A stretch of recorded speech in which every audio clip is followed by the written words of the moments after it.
Eh, Voy a enseguida darle la palabra a Javier Ibacache, que nos acompaña desde Chile.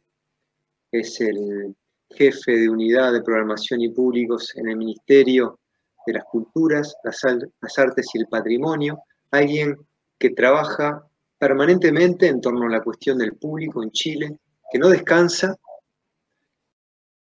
y que es su desvelo la cuestión del público, imagino ya a esta altura. Javier, bienvenido, muchas gracias por acompañarnos.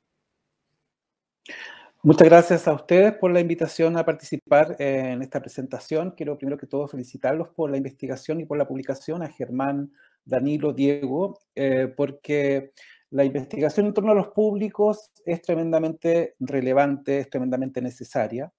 Creo que este libro, la publicación de este libro, viene a complementar una historia que afortunadamente en Latinoamérica y particularmente en Sudamérica tiene una data significativa. A propósito de lo que comentaba Carlos al inicio de la presentación, a propósito de lo que comentaba Claudio también, es imposible no situar este libro en una línea de publicaciones que se vienen haciendo y que apuntan a tratar de caracterizar a los públicos de las artes, ¿no?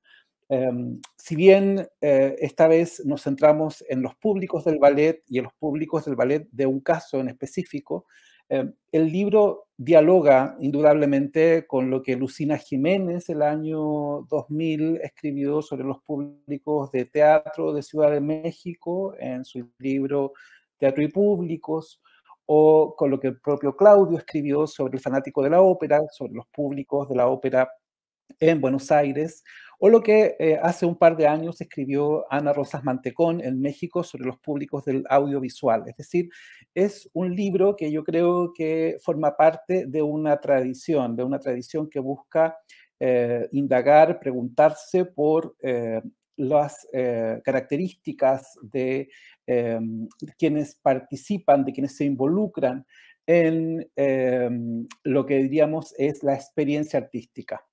Pero creo también que es importante ponderarlo desde la perspectiva del valor que tiene para las políticas públicas, ¿no? Una publicación que caracteriza a los públicos, que trata de comprender qué hacen las personas con la experiencia artística, ayuda a comprender el alcance o el impacto que pueden tener las políticas públicas.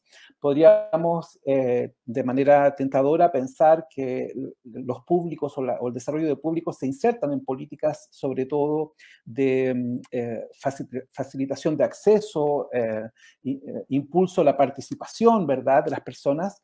Pero creo que este libro nos abre, junto con esta tradición que mencionaba, la pregunta por la implicación, ¿no? por el involucramiento un poco más allá de las políticas. ¿Qué ocurre con las personas cuando viven la experiencia y cómo las políticas públicas pueden generar o contribuir a generar esa experiencia? Es dentro de la lógica de los criterios que hoy trabajamos, el desarrollo de públicos, por ejemplo, es muy interesante lo que diferencia la diferenciación que hace el libro y la investigación entre esos públicos históricos, que seguramente, como decía Claudio, serán los públicos fidelizados, que pertenecen a otro momento, según entendemos en el libro, en su formación, en la vinculación, son otras prácticas las que hay allí, respecto de lo que son las particularidades de los públicos contemporáneos, que para efectos de lo que hoy llamamos formación de públicos, desarrollo de públicos, seguramente son esos nuevos públicos. Lo llamativo es que al menos el estudio o el seguimiento de casos que hace el libro se centra o es resultado de una política de programación, ¿no?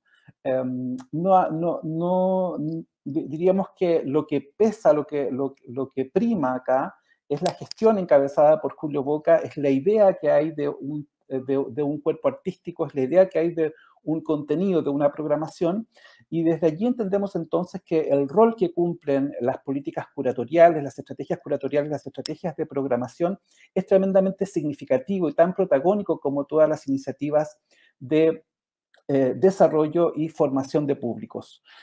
Por último, quiero mencionar también el hecho de que el libro viene a matizar una pregunta que nos hacemos siempre, sobre todo en la última década en Sudamérica, que ha sido la década de los públicos, una pregunta sobre quiénes son quienes están a veces en el palco o a veces en la butaca, quiénes son los que están en el lado oscuro de la sala, como señalaba Lucina Jiménez tempranamente cuando planteaba esta reflexión. Y hoy esa pregunta adquiere un matiz significativo. Si algo hemos aprendido los últimos 2 años, desde el año 2020 hasta ahora, es la constatación de cuán relevantes son los públicos en la experiencia escénica, ¿no? La ausencia de los cuerpos de los públicos, la ausencia ha permitido dimensionar el rol y el valor que cumplen.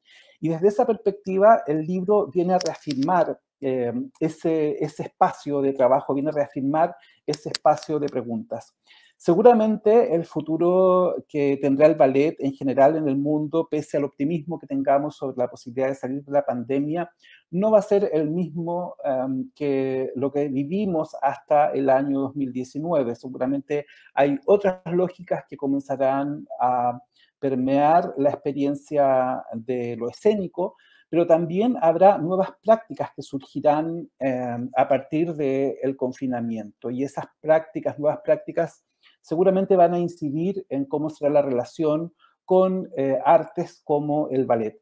Y en este punto creo que el libro es un testimonio de época, un testimonio de esta década de los públicos, como decía, especialmente desde Sudamérica, e insinúa este relevo, ¿no? Como antes también lo mencionaba Claudio, deja instalada la pregunta: ¿qué ocurrirá de ahora en adelante? Podríamos hacernos esa pregunta con los públicos contemporáneos. ¿Cuáles serán sus movilizadores, las razones por las cuales van a continuar o no fidelizados a, por ejemplo, la práctica del ballet?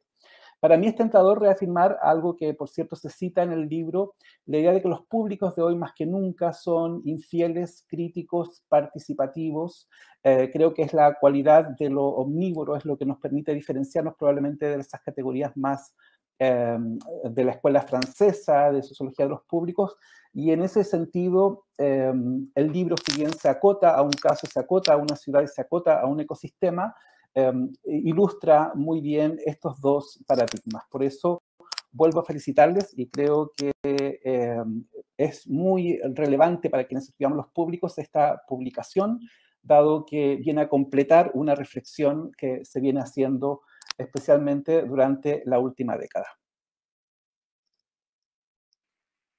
Gracias, Javier.